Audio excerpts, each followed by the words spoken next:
Les plans ont changé. Ne viens pas. Ta sœur veut que son petit ami prenne ta place pour le voyage à Paris.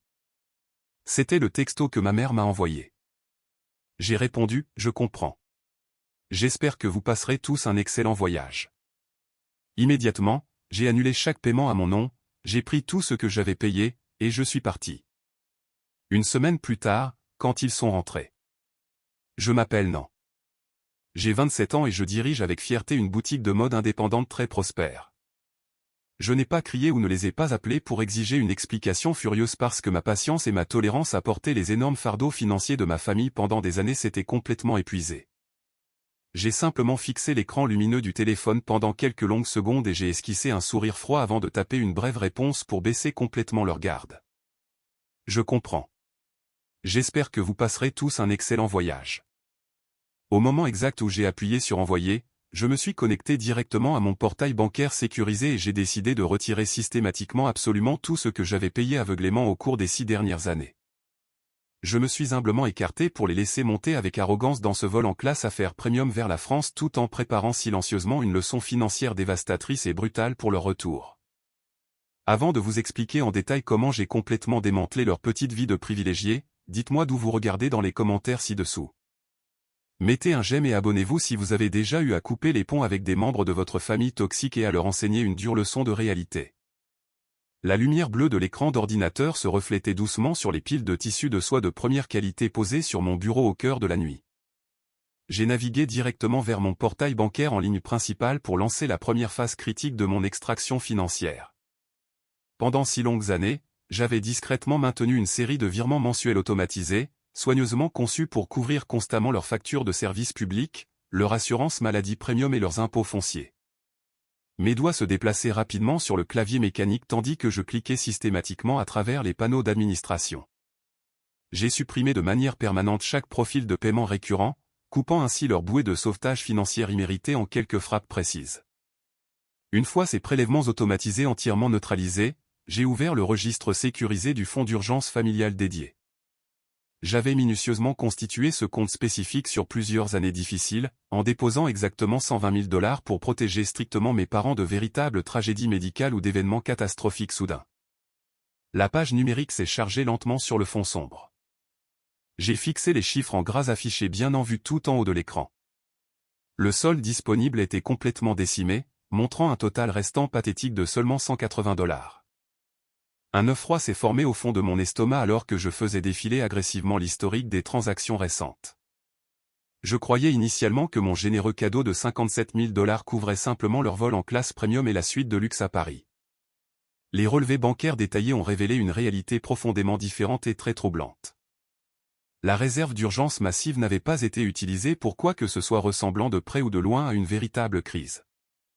Au lieu de cela, les fonds avaient été systématiquement drainés au cours des 5 dernières semaines par des retraits massifs non approuvés, directement liés à des boutiques de mode européennes haut de gamme et à des bijouteries de créateurs exclusifs situées en centre-ville. Maman et Shelby avaient activement pillé le filet de sécurité médicale vitale pour financer une virée shopping follement extravagante afin de bien préparer leur garde-robe de créateurs pour les vacances françaises à venir. Elle, reniflement, avait arrogamment préféré acheter des sacs à main en cuir importés plutôt que de maintenir la sécurité financière essentielle que j'avais travaillé si incroyablement dur à établir soigneusement. L'ampleur vertigineuse de leur tromperie coordonnée m'a incité à vérifier immédiatement l'activité du compte de la carte de crédit secondaire Platinum. J'avais bêtement donné cette carte en plastique spécifique à ma sœur il y a plusieurs années, strictement pour l'achat de produits d'épicerie de base et de carburant d'urgence. Les frais récents sautaient pratiquement aux yeux sur l'écran lumineux. Shelby n'avait pas seulement emporté ses sacs de créateurs volés pour le voyage à venir. Elle avait activement autorisé une dépense exorbitante en attente pour réserver une location de voiture de sport haute performance spécifiquement pour que Lance puisse se promener nonchalamment dans la campagne européenne. Juste en dessous de cette dépense automobile absurde se trouvaient des dizaines de nouvelles dépenses en attente de restaurants d'élite du centre-ville et de bars à cocktails haut de gamme. Elle offrait à son petit ami opportuniste des dîners follement chers depuis plusieurs mois consécutifs sans jamais avoir la décence élémentaire de me demander la permission. Je me suis adossé profondément dans mon lourd fauteuil de bureau en cuir, écoutant tranquillement le bourdonnement constant du système de ventilation de l'immeuble. Vous pensiez vraiment que j'étais juste une fontaine d'argent aveuglée sans fin, ai-je murmuré à la pièce vide, secouant la tête devant les enregistrements numériques indéniables. Voyons voir à quel point vous survivrez bien quand le puits sera complètement à sec. Je n'ai laissé aucun sentiment persistant de chagrin familial obscurcir mon jugement rationnel. La situation exigeait désormais une précision purement tactique plutôt que des réactions émotionnelles. J'ai surligné chaque dépense non autorisée et lancé un téléchargement massif de toute la collection de relevés bancaires corrompus. J'ai méticuleusement organisé les documents financiers téléchargés dans un dossier numérique hautement crypté sur mon disque dur local. Je devais m'assurer que chaque preuve indéniable était parfaitement conservée et solidement verrouillée pour préparer pleinement mon prochain rendez-vous juridique avec mon avocat. Le lendemain matin à 10 h, la sonnerie frénétique de mon téléphone portable personnel a brisé l'atmosphère de travail chargée de la boutique. Je me suis éloigné de la salle d'exposition animée et me suis rapidement retiré dans mon bureau privé à l'arrière pour répondre à l'appel inattendu. L'identification de l'appelant affichait le nom de Piper, une vieille amie de l'université qui travaillait actuellement comme clerc principal dans une importante étude de notaire locale. Elle semblait incroyablement essoufflée et profondément préoccupée dès que la ligne a été connectée. Elle avait contourné les protocoles professionnels standards pour me contacter d'urgence concernant un document juridique très suspect impliquant explicitement la propriété résidentielle de Prestige légalement enregistrée entièrement à mon nom. Non, mon bureau vient de recevoir une demande de transfert de propriété de ton appartement.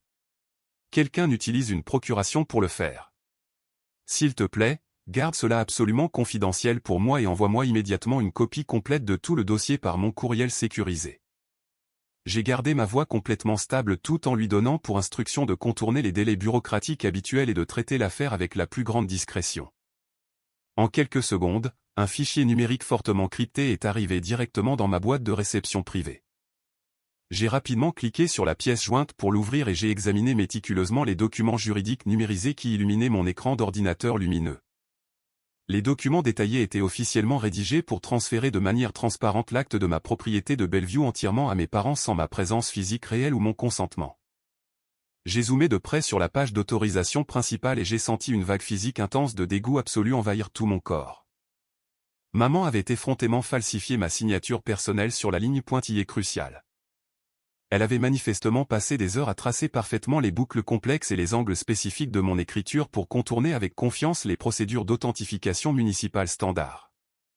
Ils ont incroyablement bien falsifié la signature, et je soupçonne fortement que leur prochaine étape est de l'utiliser pour obtenir une hypothèque massive sur la propriété. Piper a livré cette évaluation professionnelle glaçante avant de mettre rapidement fin au bref appel pour éviter d'attirer l'attention non désirée de ses superviseurs stricts. Son avertissement terrifiant a résonné bruyamment dans les confins silencieux de mon bureau et a apporté un nouveau niveau de clarté profond à mon esprit. Ma famille ne se contentait pas simplement de voler discrètement mes fonds d'urgence liquides ou de détourner agressivement mes vacances européennes incroyablement chères. Ils orchestraient activement un plan très sophistiqué et totalement illégal pour me dépouiller complètement de mon bien matériel le plus précieux.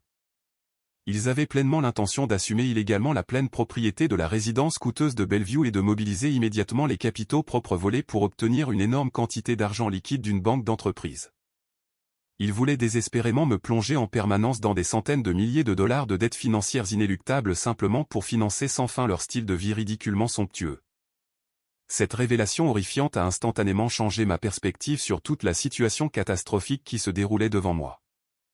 Je n'avais plus affaire à un simple droit familial toxique ou à une manipulation émotionnelle mesquine de la part de parents ingrats.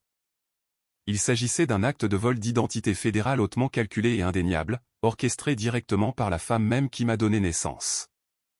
Les lambeaux persistants d'obligations filiales que j'aurais pu inconsciemment nourrir ont été définitivement incinérés au moment exact où j'ai vu cette signature frauduleuse et falsifiée me regarder fixement. J'ai fermé fermement l'écran de l'ordinateur portable et j'ai commencé à rédiger systématiquement une liste complète de contre-mesures juridiques très agressives. Je devais absolument construire un mur défensif impénétrable autour de mes actifs restants et préparer fermement une rétribution impitoyable qui couperait définitivement leur accès toxique à ma richesse durement gagnée. Le jeudi après-midi, à 14 h précises, je suis entré dans le bureau de mon avocat en centre-ville, transportant le dossier complet des preuves rassemblées.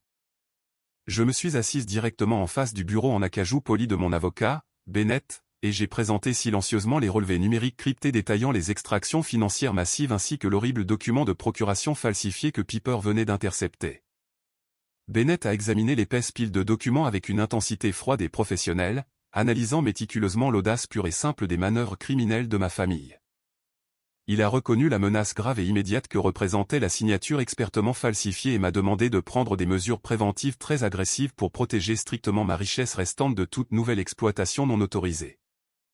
Nous devons d'abord bloquer ce transfert de propriété avant de procéder au rapport de fraude aux crédits fédéraux, a déclaré fermement Bennett tout en rédigeant rapidement une injonction légale d'urgence sur son ordinateur. Gelez immédiatement tout le système de cartes supplémentaires et ne les laissez pas dépenser un centime de plus à l'étranger. Je veux que les documents du procès soient entièrement préparés, mais nous n'allons pas les déposer au tribunal pour le moment, ai-je répondu, égalant sa précision tactique calculée. J'ai sorti mon smartphone et lancé une conférence téléphonique hautement sécurisée avec les 3 principales agences nationales d'évaluation du crédit pour placer une alerte à la fraude blindée sur toute mon identité financière. Le processus de vérification rigoureux m'a obligé à confirmer verbalement mon numéro de sécurité sociale et mes adresses résidentielles précédentes avant que les représentants du service clientèle puissent officiellement verrouiller mon historique de crédit complet. Ce gel permanent garantissait qu'aucune institution bancaire d'entreprise ne pourrait jamais approuver la demande d'hypothèque en attente ou autoriser de nouvelles lignes de crédit en utilisant mes informations personnelles volées. Une fois les verrous de crédit fédéraux établis avec succès, j'ai suivi les conseils juridiques stricts de Bennett et j'ai navigué directement vers mon portail bancaire commercial principal. J'ai localisé la carte de crédit Platinum supplémentaire spécifique qui se trouvait actuellement dans le sac à main de créateur de Shelby et j'ai fermement cliqué sur le bouton d'annulation permanente. J'ai regardé le statut du compte actif sur mon application mobile passé en permanence à un état refusé au rouge vif, m'assurant qu'elle était complètement coupée de ma richesse alors qu'elle se trouvait à des milliers de kilomètres à explorer la capitale française.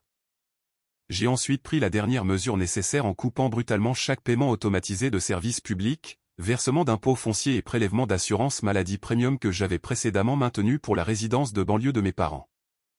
Le mur financier autour de mes actifs était maintenant absolument impénétrable et complètement sécurisé.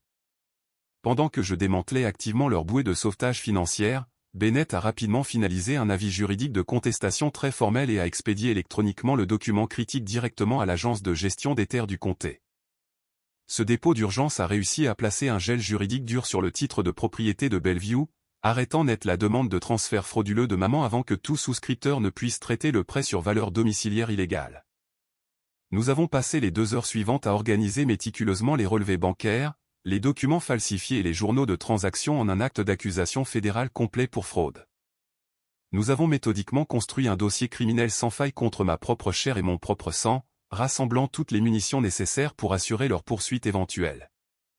Cependant, nous avons délibérément choisi de garder l'arme juridique complète tranquillement sur son bureau plutôt que de soumettre l'énorme paperasse au système judiciaire aujourd'hui. Déposer immédiatement le procès civil et les plaintes pénales déclencheraient inévitablement des lettres de notification automatisées à leur adresse personnelle et risqueraient de les alerter prématurément. J'avais besoin que mes traîtres continuent de profiter de leurs vacances parisiennes volées, ignorant béatement que toute leur existence confortable était systématiquement éradiquée, morceau par morceau, sur le sol américain. Nous avons soigneusement rangé les dossiers juridiques dévastateurs dans son coffre-fort de bureau sécurisé, clôturant notre après-midi de réunion très productive sans laisser de questions en suspens ou de vulnérabilité négligée. Le vendredi matin à 7 heures, un grand camion d'une entreprise de déménagement professionnel a lentement reculé dans l'allée de l'appartement légalement enregistré à mon nom. Mes proches dormaient profondément quelque part au-dessus de l'océan Atlantique, complètement inconscients de la purge matérielle impitoyable qui se déroulait activement sur le sol américain. Je me tenais fermement sur le porche, tenant un épais presse-papier rempli de factures d'achat originales et de manifestes d'inventaire très détaillés. J'ai utilisé ma propriété légale absolue de la propriété pour autoriser officiellement une extraction totale de chaque objet de valeur que j'avais jamais acheté pour meubler ce foyer ingrat. Le contremaître de l'équipe de déménagement s'est approché de moi pour les instructions finales avant de franchir l'entrée principale avec son équipe enthousiaste. Vérifiez simplement les numéros de série sur les reçus originaux, et s'ils correspondent, chargez absolument tout sur le camion pour moi. Les déménageurs costauds ont envahi le salon principal et ont immédiatement commencé à démanteler l'environnement luxueux pièce par pièce. Ils ont méthodiquement retourné les énormes canapés sectionnels en cuir pour vérifier les étiquettes spécifiques du fabricant par rapport à ma documentation fournie. Ils ont démonté les téléviseurs à écran plat coûteux des murs et ont complètement déconnecté les machines à laver intelligentes haut de gamme de la buanderie. L'équipe d'extraction a même vidé la table de salle à manger importée et les appareils de cuisine haut de gamme que je leur avais généreusement offerts à Noël dernier. Absolument rien n'a été épargné lors du retrait très systématique. Si mon argent durement gagné avait payé pour l'objet physique, il était agressivement enveloppé dans d'épaisses couvertures de protection et transporté directement par la porte d'entrée. Pendant que les déménageurs vidaient efficacement le niveau inférieur, j'ai porté mon attention immédiate sur le serrurier professionnel qui attendait patiemment près de l'entrée.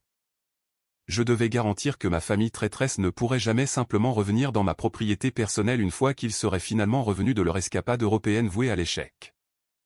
Je suis la propriétaire légale de cette propriété, alors s'il vous plaît, remplacez tout le système de serrure de porte par l'acier commercial le plus sûr disponible. Il a hoché la tête en silence et a immédiatement mis en marche sa lourde perceuse industrielle. Il a complètement détruit les anciennes serrures intelligentes électroniques que maman avait précédemment programmées avec ses codes d'accès de sécurité personnelle. Il a rapidement installé des peines dormants massives de qualité commerciale sur chaque porte extérieure, transformant ainsi la maison résidentielle vulnérable en une forteresse totalement impénétrable.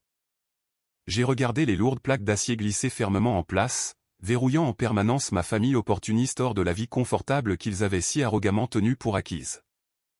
À midi, le véhicule de transport massif était complètement plein, et les ouvriers ont réussi à retirer les derniers articles des lieux. L'intérieur autrefois somptueux était maintenant complètement dépouillé jusqu'au plancher de bois nu et aux murs creux et résonnants. L'espace de vie opulent avait été brutalement réduit à une coquille sombre et vide, entièrement dépourvue de tout confort moderne ou de chaleur domestique de base. Je me tenais parfaitement seul au centre du salon désolé, sentant un profond sentiment de libération absolue envahir mon âme fatiguée. Il ne restait plus qu'une dernière manœuvre tactique à exécuter à mon ordre du jour du matin. Je suis sorti sur le porche silencieux et j'ai composé le numéro de contact international de l'hôtel de luxe exclusif situé en plein cœur de Paris. Le concierge a répondu à la ligne internationale avec une salutation formelle et polie, et j'ai rapidement fourni les détails spécifiques de la réservation pour les membres de ma famille à venir. Je suis le titulaire principal de la carte, et je révoque officiellement toutes les autorisations de paiement futures pour le profil de la chambre de ses clients spécifiques. Le représentant de l'hôtel a fait une brève pause pour examiner le folio numérique avant de confirmer que le profil financier joint serait immédiatement refusé à leur arrivée physique à la réception. J'ai remercié le membre du personnel pour son assistance administrative rapide et j'ai calmement mis fin à la connexion internationale. J'ai descendu avec confiance la longue allée en béton et je me suis éloigné de la propriété vidée, ne laissant absolument rien derrière moi. Minuit le samedi sur le fuseau horaire de la côte et a transformé un après-midi paisible à Paris en un désastre chaotique absolu pour mes proches. Les alertes financières automatisées que j'avais déclenchées depuis l'Amérique ont atteint avec succès les réseaux bancaires européens, entraînant une confrontation immédiate et très embarrassante. Le directeur de l'hôtel de luxe a approché ma famille directement dans le grand hall alors qu'il tentait agressivement de facturer un dîner de bienvenue incroyablement cher au folio de leur suite. Il les a informés poliment mais fermement que la transaction était complètement refusée. L'administration de l'hôtel avait reçu la confirmation directe que le compte financier principal était définitivement verrouillé. Le titulaire principal de la carte a officiellement révoqué l'autorisation de paiement. Reniflement, si vous n'avez pas d'autre méthode valide pour garantir le dépôt, nous serons obligés de vous demander de partir. Cette seule déclaration professionnelle a instantanément brisé leur façade arrogante et les a plongés dans une panique totale. Shelby a immédiatement commencé à se disputer avec le concierge, insistant désespérément sur le fait qu'une erreur bancaire massive s'était produite. Elle a exigé avec confiance qu'ils utilisent sa carte supplémentaire personnelle pour couvrir les frais impayés. Le terminal numérique a froidement rejeté ce morceau de plastique également. La dure réalité de leur faillite soudaine a rapidement frappé le petit ami opportuniste qui se tenait à côté d'elle. Lance s'était joint avec enthousiasme en partant du principe strict qu'il obtenait des vacances européennes de luxe entièrement gratuites, financées par une sœur riche. Il a réalisé qu'il était maintenant lié en permanence à une famille fauchée faisant face à une énorme facture d'hôtel impayée dans un pays étranger. Tu m'as spécifiquement dit que tout ce voyage était entièrement payé. Je ne vais pas rester ici pour subir ce désastre massif avec ta famille. Ne t'en va pas comme ça. Tu dois rester ici et m'aider à régler ce gâchis maintenant, lui a crié Shelby à travers la réception bondée, mais ses demandes désespérées ont été complètement ignorées. Lance a froidement tourné le dos à ma sœur et a rapidement rassemblé ses bagages de créateur personnel. Il est sorti en trombe par les portes tournantes en versant regarder en arrière, abandonnant entièrement le navire en perdition pour sauver sa propre peau. Il n'avait absolument aucune intention de dépenser son propre argent pour sauver les personnes même qu'il essayait activement d'exploiter. Son départ soudain a laissé maman, papa et Shelby complètement seuls, face à une direction d'hôtel très inflexible. L'établissement parisien d'élite leur a donné exactement 1 heure pour quitter les lieux avant que la sécurité ne les expulse de force. Tous les 3 sont remontés en courant vers le pantouf somptueux qu'ils ne pouvaient plus se permettre et ont frénétiquement fourré leurs affaires dans leurs valises. Ils ont été escortés sans cérémonie hors du magnifique bâtiment et jetés sur le trottoir étranger animé. Ils ont dû rassembler frénétiquement chaque billet d'euro froissé qu'ils transportaient juste pour obtenir un taxi bon marché jusqu'à l'aéroport international. Sans aucune ligne de crédit active disponible, ils ont été forcés de vider leur maigre compte chèque pour acheter les billets de classe économique les moins chers disponibles sur un vol de nuit pour rentrer en Amérique. Pendant qu'ils enduraient l'humiliation publique ultime à l'étranger, je me reposais confortablement dans mon salon silencieux. L'écran de mon smartphone illuminait continuellement la table basse sombre avec des dizaines d'appels manqués frénétiques et de longs messages textes désespérés, implorant une assistance financière immédiate. J'ai calmement observé leur panique numérique se dérouler à des milliers de kilomètres de distance, ignorant complètement les notifications entrantes. J'ai finalement pris l'appareil et supprimé silencieusement chaque message vocal sans écouter une seule seconde de leurs supplications hystériques. J'ai posé le téléphone face contre la surface en bois massif et je me suis éloigné avec confiance pour me préparer une tasse de thé fraîche et chaude, savourant le silence profond de ma soirée. Le mardi soir suivant, tard dans la soirée, un taxi commercial délabré s'est lentement arrêté devant le porche sous une bruine glaciale et lugubre. Maman, papa et Shelby sont sortis du véhicule l'air absolument épuisés et complètement vaincus après avoir enduré un vol économique intercontinental exténuant. Leurs vêtements étaient très froissés et leurs expressions autrefois arrogantes s'étaient complètement évaporées en un pur épuisement physique. Ils, reniflement, ont silencieusement traîné leurs énormes valises de créateurs sur l'allée en béton humide, cherchant désespérément le refuge chaleureux et confortable de leur sanctuaire de banlieue. Papa a monté lourdement les marches en bois et a cherché dans la poche de son manteau humide pour récupérer sa clé de maison familière en laiton. Reniflement, il a glissé avec confiance la pièce de métal dans le mécanisme de la porte d'entrée, s'attendant pleinement à ce que la serrure s'ouvre immédiatement. Il a agité agressivement la clé d'avant en arrière pendant plusieurs moments tendus avant de réaliser soudainement que le vieux métal était totalement inutile contre les nouveaux pênes dormants massifs en acier commercial montés fermement sur le bois massif. Pourquoi la clé n'ouvre-t-elle pas la porte ? Qu'est-ce qui se passe avec cette maison ? A crié papa avec une profonde frustration tout en secouant violemment la lourde poignée de porte. Shelby l'a poussé avec colère et a pressé son visage directement contre la vitre froide de la fenêtre avant, regardant désespérément dans le salon sombre pour voir ce qui bloquait leur entrée. Ses yeux se sont écarquillés d'horreur absolue alors que son cerveau épuisé traitait lentement les informations visuelles dévastatrices qui se présentaient à elle. L'espace domestique autrefois luxueux avait été entièrement dépouillé jusqu'au plancher de bois nu, ne laissant absolument rien derrière. C'est complètement vide à l'intérieur. La télévision et le canapé ont disparu, et l'électricité a été complètement coupée, a crié Shelby hystériquement tout en martelant violemment ses poings serrés contre l'épaisse vitre de la fenêtre. Papa a frénétiquement actionné l'interrupteur de la lumière du porche extérieur d'avant en arrière, espérant illuminer d'une manière ou d'une autre la propriété sombre, mais l'ampoule est restée complètement éteinte. J'avais définitivement coupé le compte de service public municipal plusieurs jours auparavant, laissant toute la vaste résidence sans électricité ni eau courante. Il se tenait complètement paralysé sur le porche en béton humide, réalisant lentement que le havre de paix garanti avait été systématiquement éradiqué. Quelques minutes plus tard, une berline noire banalisée s'est lentement arrêtée au bord du trottoir, juste derrière le taxi qui partait. Un homme à l'air sévère portant une veste imperméable sombre est sorti du véhicule et a marché délibérément dans l'allée en tenant une épaisse enveloppe en manille. Il s'est approché avec précaution des 3 individus paniqués qui frissonnaient sur les marches avant et a immédiatement identifié la cible principale de sa mission professionnelle très spécifique. Je suis un huissier de justice. Sandra, veuillez signer pour accuser réception de ce dossier d'enquête pour fraude, a-t-il déclaré froidement tout en plaçant le lourd document juridique directement dans ses mains violemment tremblantes.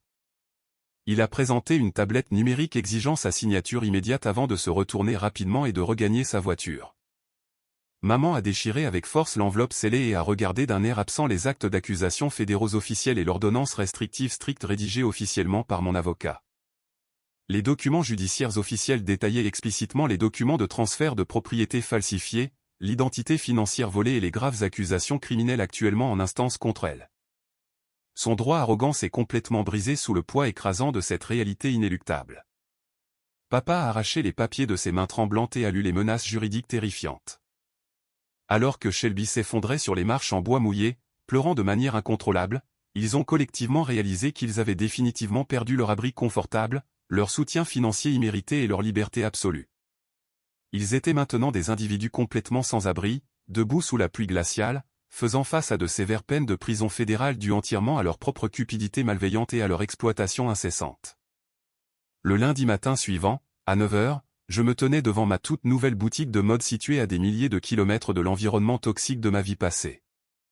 L'air vif était incroyablement vivifiant alors que je me préparais à lancer ce nouveau chapitre de mon parcours professionnel, complètement libéré des ombres suffocantes de mes parents manipulateurs. Une notification a retenti sur l'écran de mon ordinateur portable, contenant un message numérique formel de Bennett. Mon avocat a confirmé qu'il avait finalisé toutes les procédures juridiques nécessaires pour isoler définitivement mes actifs de toute réclamation ou interférence future de la part des membres de ma famille. Mon smartphone a commencé à vibrer intensément contre la table en verre, brisant le silence serein de mon espace de travail. C'était un dernier appel désespéré de maman. J'ai fixé l'écran, regardant son nom clignoter à plusieurs reprises tout en me souvenant de chaque sacrifice que j'avais bêtement fait pour gagner leur affection superficielle. J'ai décidé d'accepter l'appel pour la toute dernière fois afin de définir clairement la fin absolue de notre connexion. Je suis tellement désolé. S'il te plaît, comprends que nous sommes une famille après tout. Je ne peux tout simplement pas te permettre de pousser ta propre mère et ta sœur à la faillite totale comme ça.